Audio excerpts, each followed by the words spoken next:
In the most exclusive and luxurious restaurant in Manhattan, the imposing Le Meridien Prime, where politicians, billionaires, and tycoons competed for tables like trophies, that night seemed to follow its usual rhythm: fine silverware clinking, golden light dancing over crystal, low conversations filling the room like an elegant chorus. Until a single sentence cut through the air like a blade. Young waitress Rachel Collins froze for a second when the Arab billionaire in front of her lifted his gaze, full of pride and disdain. His voice echoed throughout the entire hall, firm, loud, unquestionable. "Not even for 1,000 camels would you understand a single word of this contract."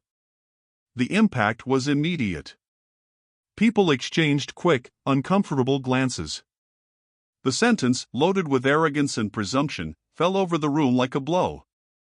It was the kind of phrase spoken by someone accustomed to never being challenged. And by the way the Arab Sheikh pronounced it, it was clear he did not expect, nor would he tolerate, resistance. The waitress felt her face warm, but she kept her posture. She did not cry. She did not tremble. She did not back down. She simply held the tray firmly, as if that fragile object were the only thing keeping her standing. The Sheikh spoke again, with even more authority. "Do you really think someone like you would understand an international legal term? Not even for 1,000 camels." The advisors beside him laughed, not loudly, but just enough to wound. That man was Sheikh Omar Al-Fahd, one of the most influential private negotiators in the Middle East. In his homeland, his word determined contracts, alliances, and investments. In Manhattan, his presence attracted stares, discreet cameras, and a respectful silence. But there, at the heart of the restaurant, he used power as a weapon. If this story has already stirred something in you, don't leave without subscribing to the channel. Every video is a reminder that respect transforms destinies. Subscribe now. Rachel took a deep breath, trying to maintain a professional tone. "Sir, I was only trying to help." "You don't know what you're talking about," he cut in coldly. "And I don't know why you're still standing here."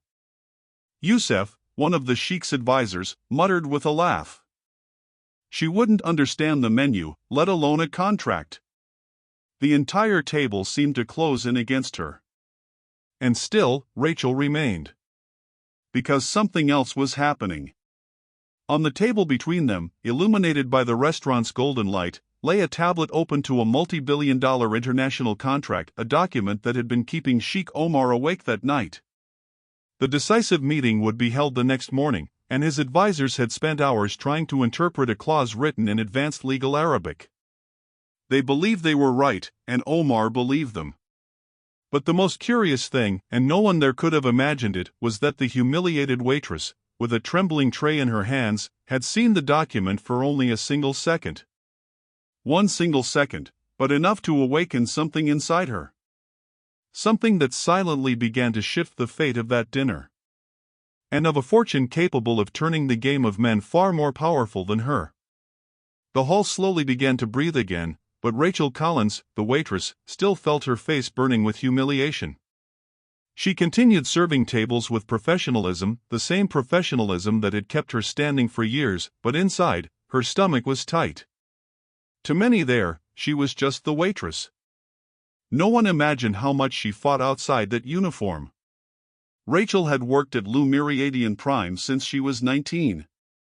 She woke up early, took 2 buses, endured long and exhausting shifts, then rushed to night classes, no matter the cold, the fatigue, or the crowded subway. She helped pay part of the rent she shared with her mother and younger brother. And even exhausted, she always tried to smile so her mother wouldn't notice the weight she carried.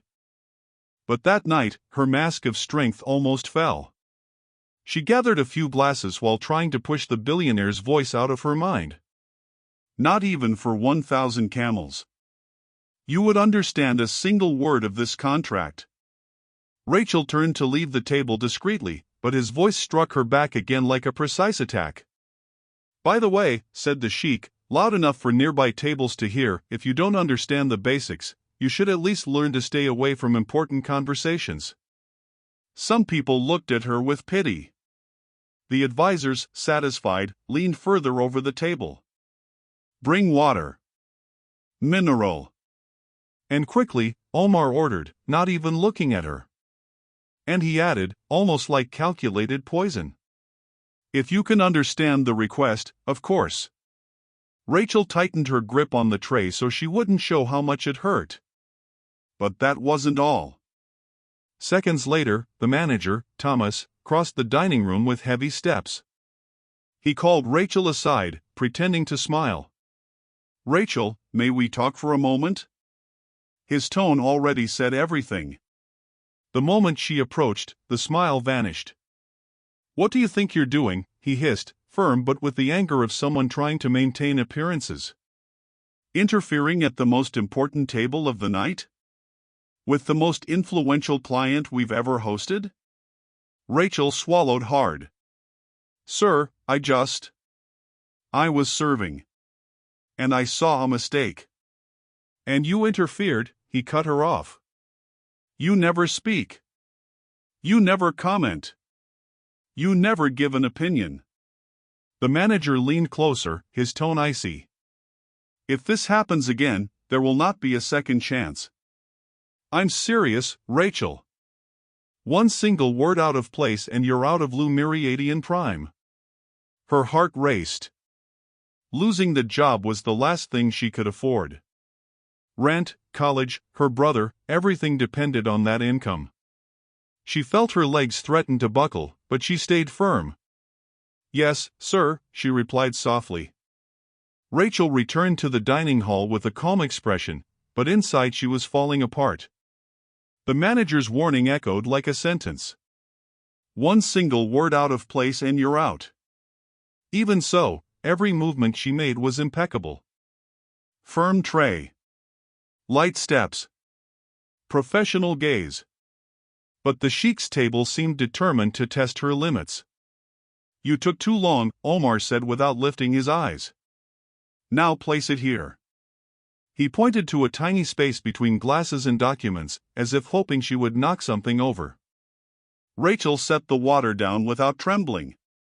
Tariq watched her precision and muttered. At least she's useful for carrying glasses. But in that moment, something changed. Rachel, still holding the tray, let her eyes fall on the illuminated tablet. A single sentence, highlighted digitally, caught her attention, the same one the advisors kept repeating with such conviction. And suddenly, her heart raced. They were reading it wrong. Again.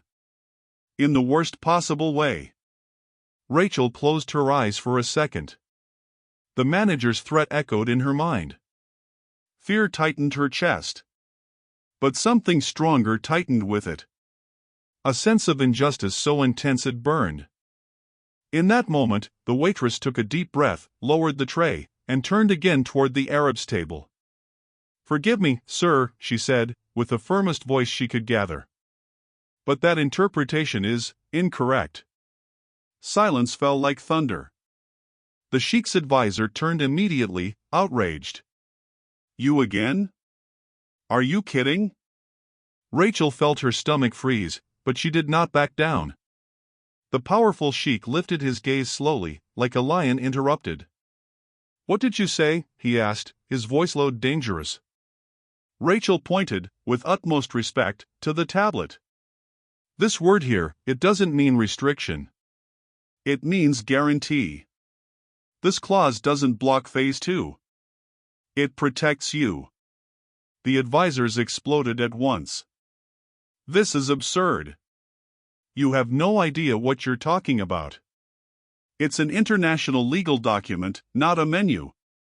But Omar raised his hand, demanding silence. The entire restaurant seemed to hold its breath. He brought the tablet closer. Read the word. Went back to the beginning of the clause. Then started again, slower. His brow tightened. Repeat, he ordered without looking at Rachel. She took a breath. This word is used when a party needs legal security to move forward without risk. My father used to say it's a traditional expression. Omar remained still. He read again, this time translating each part mentally. He compared it to the notes.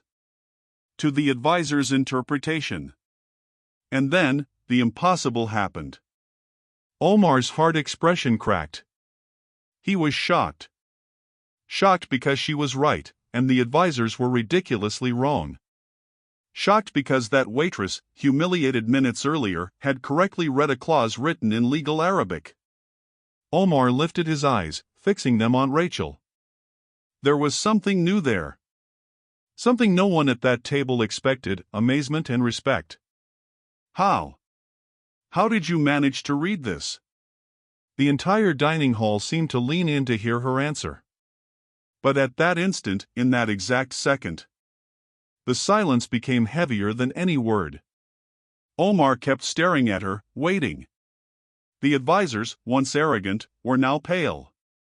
And Rachel, heart-pounding, realized something she had never felt so clearly. The power in the room had shifted. And that was how the night and everything they thought they knew about the waitress began to change. The Sheikh was still holding the tablet when he leaned back in his chair, as if he needed physical distance to comprehend what had just happened. The arrogance that had ruled his voice the entire night seemed to evaporate, and for a moment, all that remained was silence. Rachel took a deep breath. She knew that if she said the wrong thing, she could lose her job. But she knew, above all, that she could not step back. "My father," she began, her voice calm but steady. "He was of Arab descent. When I was little, he liked to teach me words, expressions, short passages. Just family memories." Omar tilted his head slightly, as if old memories clashed with the image before him, the simple girl in a waitress uniform, speaking with a gentleness that contrasted sharply with the brutality he had shown. Rachel continued. "I don't know everything. But I know enough to recognize when something is being interpreted the wrong way." One of the Sheikh's advisors protested, outraged. "This is ridiculous. She can't." But Omar raised his hand, without taking his eyes off her. "Silence." The word struck like a sharp blow. And both advisors froze. Omar then turned back to Rachel, and something rare happened. He stood up and faced her. He looked at the waitress he had humiliated all night, the one now dismantling his team, with a simple explanation. "You didn't just read it, you understood it," he said, still not fully believing it. "You saw the mistake that two highly paid employees couldn't see." Rachel, heart-pounding, replied, "I only told the truth, sir." Omar remained silent for a few moments. Then he slowly turned to Youssef and Tariq. "You exposed me to the risk of losing millions. You based your entire report on a flawed reading. And you allowed me to ridicule an employee while you, incompetent, had no idea what you were doing. Get out of my sight." Both men vanished immediately, crossing the dining hall with the weight of shame on their shoulders. Rachel stood still. Omar turned back to her with an expression she had never seen. It wasn't pity. It wasn't superiority. It was something else: recognition. "You saved this deal," he said. "And you saved my reputation tonight."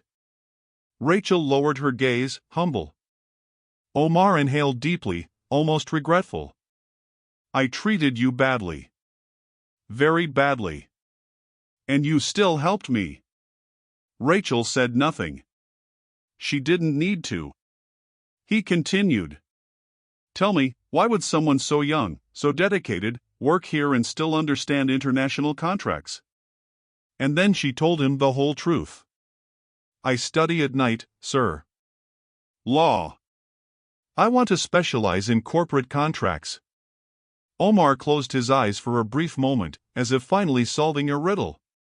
"Now everything makes sense."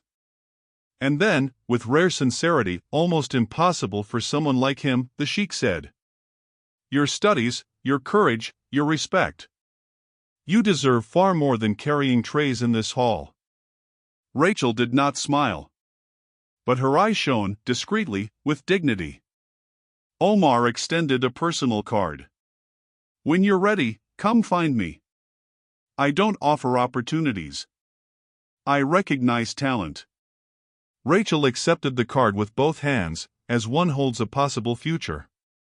The hall, once tense, seemed to breathe again. Because that night, in Manhattan, it became clear that true authority is not born from the fear one imposes, but from the integrity of those who stand firm even when everything tells them to stay silent. In the end, it wasn't power that won, it was the courage to be honest when no one expected it.